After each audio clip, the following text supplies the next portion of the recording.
Let me start out by saying what a joy it is for me to be here at Goochland High School and have the opportunity to talk to you guys this morning for a little while. Like Thomas said, my name is Tony Lineberry, and I'm here to talk to you guys about a topic that's really important to all of us here in our lives today and will continue to be important as time goes on. Now, that topic is highway safety or automobile safety, which is something that I know that you hear a lot about at this point in your lives. In fact, you hear so much about it, some of you might be tired of it. And if you are, I can't say that I can blame you because it can be a boring topic. However, I'm going to try to give it to you this morning a little bit different, and by the time I finish, I hope you'll see it in a different light. Now, in talking to you here today about highway safety, the first thing I want to do is I want to show you a few slides on the screen beside me here, and I want to tell you a little story about my life.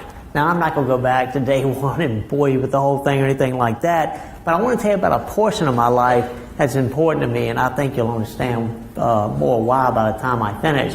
After I do that, I want to share a couple facts with you, a couple of statistics, not too many of those, and then I'd like to end the whole presentation with a short question and answer period. So the whole time I'm sitting up here talking to you, I'd like for each one of you to be thinking of different kind of questions that you might like to ask me. When I get to that point in the program, please feel free to ask anything about myself, about automobiles, about this chair. Anything you want to ask, you feel free to do so, and I'll try to answer it for you.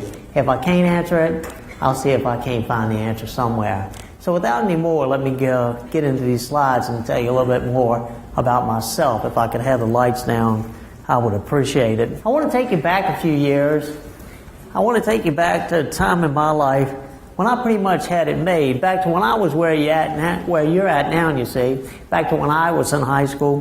When I was in high school, there were a couple of things that were really important to me. And one of those things was athletics. I used to play football, I wrestled, I ran track. I used to think they were the greatest things in the world. I guess out of those three athletic events, the one I enjoyed the most was definitely the wrestling. I put the most time into that. I wrestled when I was in 9th grade, 10th grade, again in the 11th grade. Over that 3-year period, I had a record of 25 wins and only 3 losses. During my junior year, the year I want to talk about most here, I had 8 wins and 0 losses, and I was captain of my team. So I did pretty well at the sport, and there again, I enjoyed it a great deal. However, there was one other thing that was even more important to me in my life at that particular time, and that was my automobile. You see, from the time I was a small boy and I used to ride with my mom and dad, I couldn't wait until the day came when I'd get my own automobile. I'd have freedom, independence.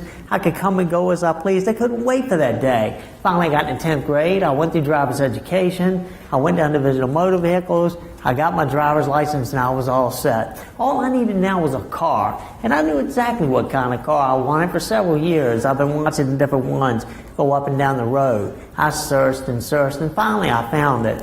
The car of my dreams, if you will. It was a 1969 Ford Mustang. It was fire engine red, had black racing stripes, a black spoiler.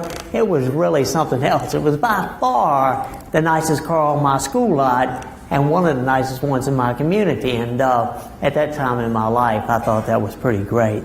Well, on January the 12th of my junior year, the biggest day of my life finally came. It's a day I had waited for a long, long time. A day I'm sure most all of you are probably still waiting for now. It was finally my 18th birthday. There I was, 18 years old. I had my own car. I was captain of my wrestling team. I've been dating the same girl for about 3 years. I had it made. I don't mind telling you, I had life in the palm of my hands. There were 2,000 kids at my school, 2,000. And I can't think of one who had it better than I did. Well, on January the 20th, exactly 8 days after my 18th birthday, all that kind of changed for me a little bit. I mean, it was a Friday, that particular January the 20th, and it was a lot like any other Friday, except for the fact that it had been raining, snowing, and sleeting all night Thursday night. I got up that Friday morning, cut my radio on to see what the weather conditions were before I went to school. DJ came across the radio and informed me it had been raining, snowing, and sleeting all night. Therefore, the schools would be closed that day. Needless to say, I thought that was great. I kind of hung around my house all day that day with not too much to do. Really, I remember I was kind of bored. Finally, well, later on that afternoon, my mom and dad came home from work. I can remember my mom coming in first and talking about the things she had seen on the way home. She said people were sliding into ditches and sliding into the parking lot. A little while later on, my dad came in. He had the same story to tell. I didn't pay too much attention to it. It kind of went in one ear and out the other. A little while later on that evening, my mom got dinner fixed. My dad, my brother, and I went to the dining room, sat down to eat dinner. We were sitting there eating dinner and the telephone rang. My mom got up, went to the phone, came back to the table and informed me it was from me. I went to the phone. Sure enough, it was a friend of mine on the other end. He'd been doing the same thing I'd been doing all day. He was kind of bored, so we decided we were going out for the evening. After all, it was a Friday night. We were used to sitting around Friday and Saturday night. I told him I'd meet him at the top of the street in about 30 minutes, and we'd take it from there. That was our every weekend routine. I hung up the phone, went back to the table, and informed my mom and dad I was going out. Well, immediately, they said, no way. They said, you're not going anywhere. I said, well, yes, I am. And they said, no, you're not. And I said, yes, I am. And they said, no, you're not. And I said, yes, I am. And we argued back and forth. Finally, I said, okay, look, we're going to let you go, but you're not going to take the car. I jumped up from the table, stomped out the door, and slammed it behind me. I went on up to the top of the street, and sure enough, there was my buddy waiting on me. As I got closer to him, I called out in the darkness so he'd know it was me. Finally, I got right up to him. He said, what are you doing walking? I said, well, you know how Mom and Daddy are. Sometimes the roads get a little bit wet. They think I don't know how to drive and didn't want me to take the car. He said, man, did he just turn 18? I said, well, yeah, about a week ago. He said, isn't it your car? And I said, well, yeah, I put the gas in and everything. Well, this got me to thinking. This got my wheels to turning. I thought to myself, you're right. I am 18. It is my car. Who are they to say I can't drive it?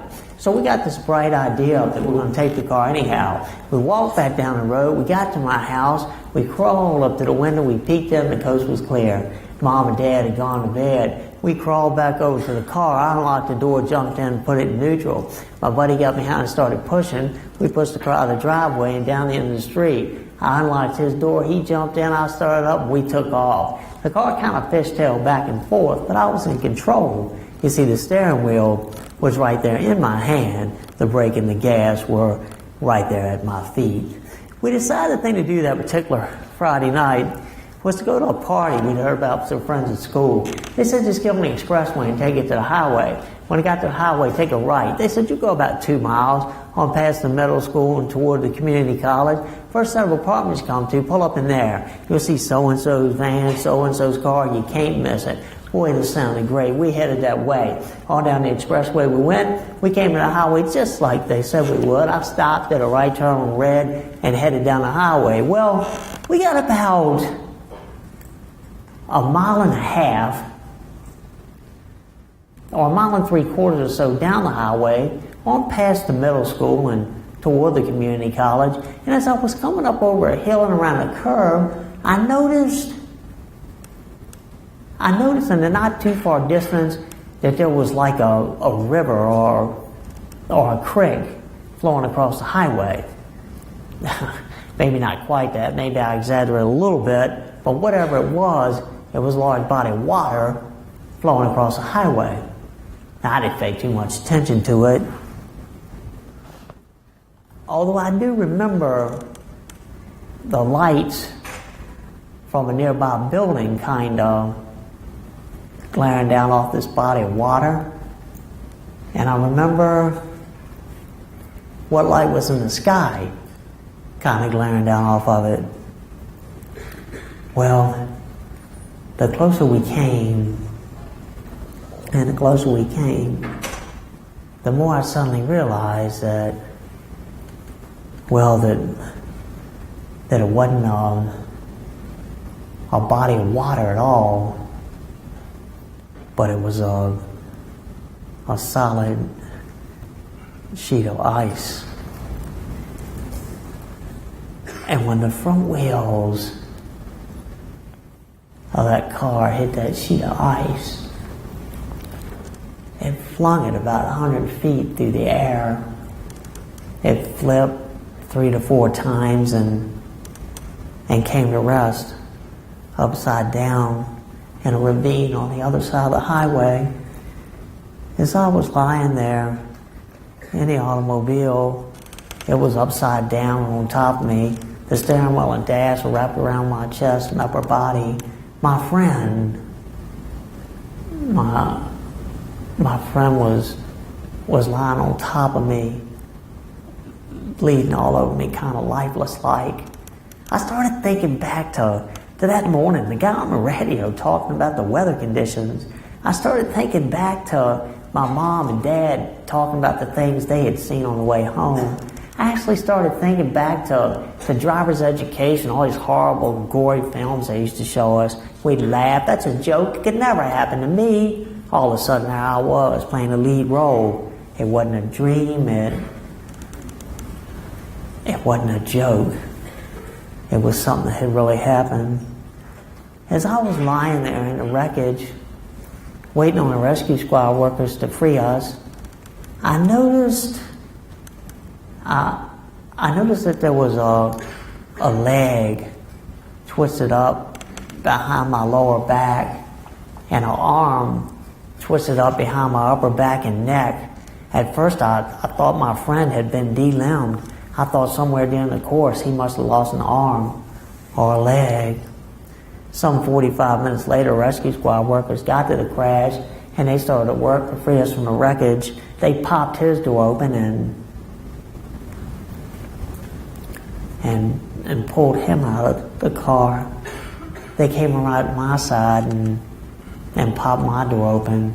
They cut the steering wheel off my chest and the dash off my chest.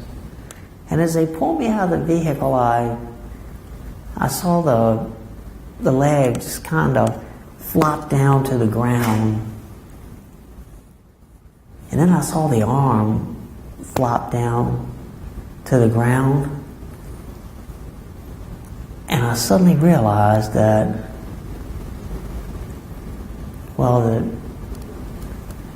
it wasn't my friend at all. But it was my body they were moving. Only I couldn't feel a thing.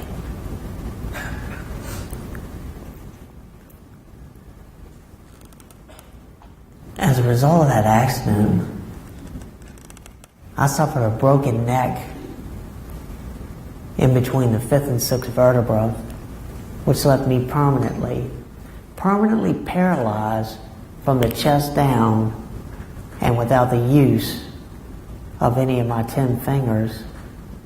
So you see, what I'm trying to say to you here today, and sharing this little story about my life and going into all these details is sometimes when we think we've really got it made, or we think we've got life in the palm of our hands, like I did prior to that January the 20th, when things are really, really going for us, we need to slow down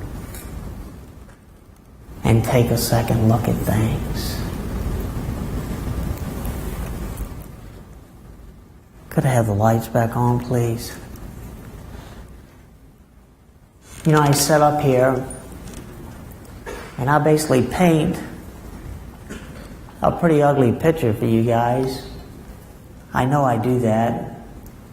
Or at least I kind of hope I do that, because I want each one of you here to know that that's exactly what this is I'm talking about here today. It's an ugly situation. And I'm not talking about